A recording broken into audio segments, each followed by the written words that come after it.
আসসালামু আলাইকুম। ফারজানা করিম বলছি পর্তুগালের আলবুফেইরা সি বিচ থেকে। এখানে আমি ওই সাইড যে সাইডটা এখন দেখাচ্ছি, দূরের সাইডটা, ওইটা আমি ভিডিও করেছি এর আগে, কিন্তু এখানে আরও সুন্দর করে ওরা সাজিয়ে রেখেছে। এটা মনে হয় একটু রেস্ট্রিক্টেড সাইড। স্পিড বোটগুলোতে উঠছে যারা ট্যুরিস্ট, তারা আসলেই খুব সুন্দর।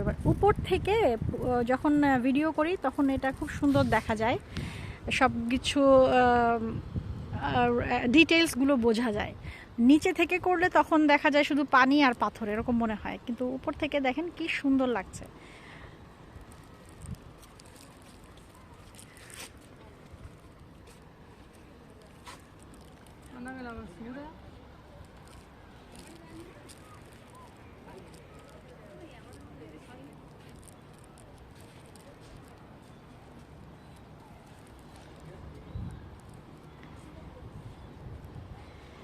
তো এখন যে তাপমাত্রাটা এখানে বাংলাদেশের মতোই গরম লাগছে মনে হচ্ছে, কিন্তু একটা সুবিধা হচ্ছে যে বাতাসটা ঠান্ডা, যার কারণে এটা মিনিমাইজ করে দিচ্ছে। বাতাস, ঠান্ডা বাতাস হওয়াতে যে গরমটা লাগছে, রোদের যে তাপ, সেটা আমার কাছে অতটা খারাপ লাগছে না।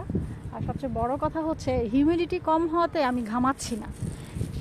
পর্তুগালের এই জিনিসটা খুব ভালো লাগে। সামার সিজনেও আমি দেখতে পাচ্ছি যে হিউমিডিটি কম হওয়ার কারণে এত তাপমাত্রা, এই যে মাথার উপরে আমার ভয়ঙ্কর সূর্য, কিন্তু আমি কিন্তু ঘামাচ্ছি না। তো আমি এই জায়গাটায় যাব, যেটা উপর থেকে এখন ভিডিও করছি। এখান দিয়ে যাওয়ার রাস্তা করে দিয়েছে, মানে কত সুন্দর করে দিয়েছে ট্যুরিস্টদের জন্য, ট্যুরিস্টদের সুবিধার জন্য, যাতে কোনো কারণ এটা উপরে হচ্ছে পাহাড়, তাই তো পাহাড় থেকে যেন পড়ে না যায় যাত্রীরা, কি বলে ট্যুরিস্টরা, সেই জন্য এভাবে করে দিয়েছে।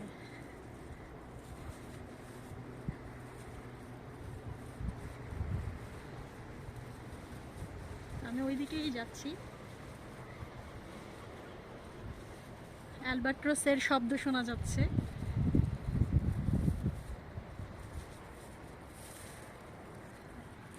আমার কাছে একটু সান্তরিনী ফিল হচ্ছে, যদিও সান্তরিনী, গ্রিসের সান্তরিনী এর চেয়ে অনেক সুন্দর।